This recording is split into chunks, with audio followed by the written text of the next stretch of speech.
sederet keutamaan sholat duha jika kita istiqomah lakukan sholat satu ini. Berikut keutamaan sholat duha ini.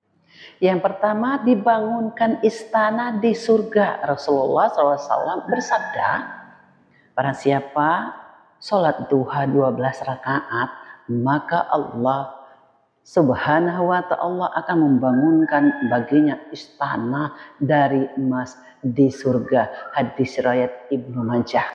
Yang kedua, sholat duha sama dengan sedekah. Rasulullah SAW bersabda, setiap sendi tubuh setiap orang di antara kamu harus disedekahi pada setiap harinya. Mengucapkan satu kali tasbih subhanallah sama dengan satu sedekah. Satu kali tahmid alhamdulillah sama dengan satu sedekah. Satu kali tahlil la ilaha illallah sama dengan satu sedekah. Satu kali takbir Allahu Akbar sama dengan satu sedekah. Satu kali menyeru kebaikan sama dengan satu sedekah. Satu kali mencegah kemungkaran sama dengan satu sedekah. Semua itu dapat dicukupi dengan melaksanakan 2 rakaat sholat duha. Hadis riwayat Muslim dan Abu Daud. Yang ketiga, diampuni dosa-dosa. Rasulullah SAW bersabda, barang siapa yang menjaga sholat duha maka dosa-dosanya akan diampuni meskipun sebanyak buih di lautan. Hadis riwayat Ibnu Majah. Lalu yang keempat, seperti terlahir kembali seiring bertambahnya usia kita, bertambah pula dosa-dosa yang kita catatkan, sadar, tidak sadar, atas sadar atau tidak.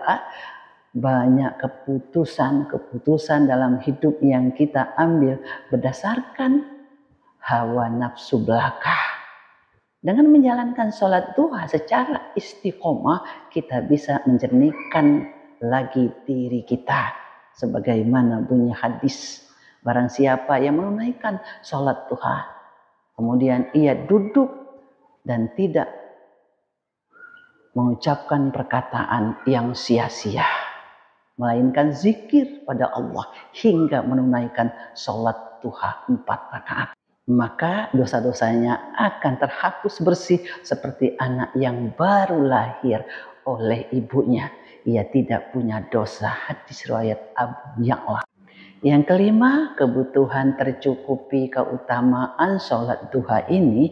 Yang lainnya adalah ia menjadi pembuka rezeki bagi yang menjalankannya, karena Allah berjanji menjamin kebutuhan kita mulai pagi hari sampai sore hari. Artinya kita akan merasa cukup dan jauh dari kesulitan. Yang keenam, jika kita istiqomah mengerjakan sholat duha di pagi hari, pahalanya dianggap seperti haji dan umroh. Menjalankan rukun Islam kelima, yakni berhaji atau umroh, adalah hal yang mungkin tidak bisa dilakukan oleh semua muslim. Sebab ibadah ini membutuhkan biaya yang cukup besar, fisik yang mumpuni, dan mentalitas yang kuat.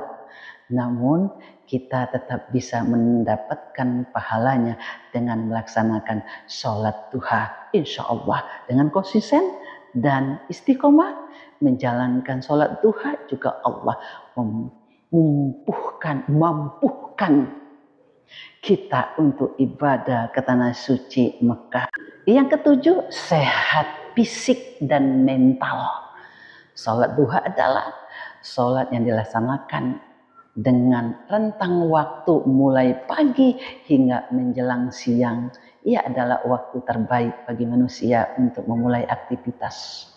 Sholat bisa meningkatkan sirkulasi darah dan memberikan energi yang positif untuk menjalani hari-hari. Sholat juga dapat membantu mengurangi stres dan kecemasan hingga pikiran dan jiwa kita menjadi tenang karena telah terhubung dengan Allah Subhanahu wa taala. Ini tentu akan berdampak positif pada kesehatan mental kita. Dengan melaksanakan sholat duha, kita dapat merasakan manfaat spiritual dan psikologis yang mendalam. Ini lah kontribusi pada kesehatan fisik kita dan ketenangan jiwa kita. Yang kedelapan, masuk surga lewat pintu khusus. Kebahagiaan terbesar umat muslim mungkin adalah saat bisa masuk surganya dalam keadaan baik, apalagi bila masuknya melalui penghargaan yang luar biasa. Sholat duha adalah bisa menjadi jalan pembuka untuk penghargaan tersebut, yakni pintu masuk khusus menuju surga. Rasulullah SAW bersabda, sesungguhnya di surga kelak terdapat pintu bernama ad-duha. Dan pada hari kiamat nanti akan terdengar panggilan, di manakah orang-orang yang melanggengkan sholat duha. Ini adalah pintu kalian, masuklah kalian dengan rahmat Allah Subhanahu wa taala. Hadis riwayat Tabrani. Terima kasih sahabatku ya. Semoga 8 keutamaan sholat ini di atas ya yang saya bacakan tadi bisa memanggil jiwa kita ya, semua untuk kita menjalankan dengan istiqomah. Semoga bermanfaat.